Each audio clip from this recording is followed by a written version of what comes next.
Une heure qui s'appelle Loki, ça c'est une nouvelle édition de cet ouvrage. Alors qui est Loki? Il s'agit d'un dieu de la mythologie scandinave qui est un dieu qui a donné le Loge de Wagner, n'est-ce pas, dans le crépuscule des dieux. Loki est un petit dieu un peu bâtard, il a du sang de géant dans les veines.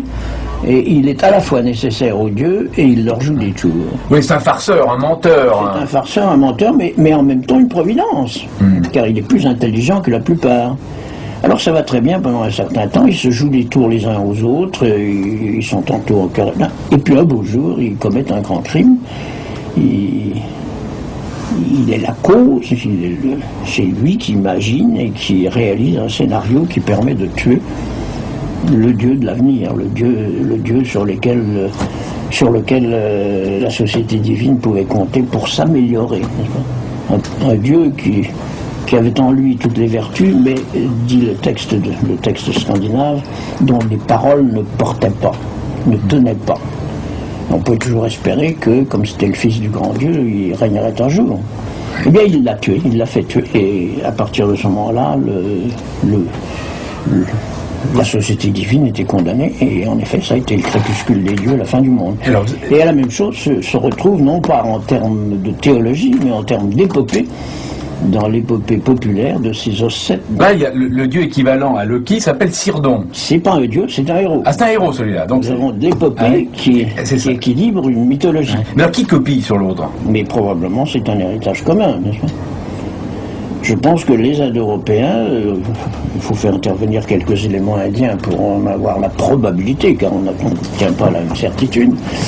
Les Indo-Européens avaient une conception de la fin du monde, qui devait arriver par des méchants attaquant des bons.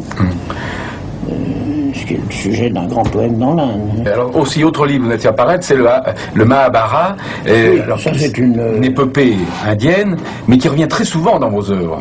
Ah oui, sous sa forme authentique, c'est-à-dire le Mahabharata. Ouais. Là, c'est une version, la plus vieille version qu'on ait du Mahabharata, qui a été faite, la version européenne, la présentation européenne qui a été faite il y a exactement 200 ans. Il y a 200 ans, quand les Anglais et les Français se disputaient l'Inde, des savants anglais d'une part, des savants français d'autre part, se sont intéressés à la littérature et à la civilisation indienne.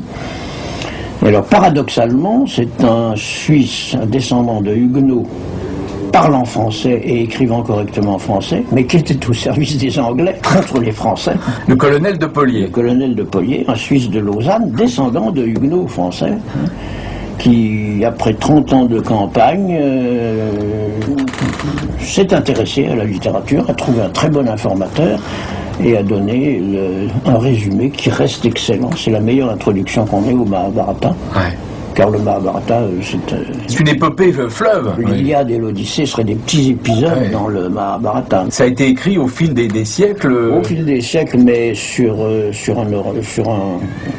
un homme qui a dû concevoir le Mahabharata, un homme ou une école. Il y a une unité. Naturellement, beaucoup d'alluvions au cours des siècles, des épisodes nouveaux ont été introduits, mais l'intrigue du Mahabharata est d'une parfaite unité, d'une grande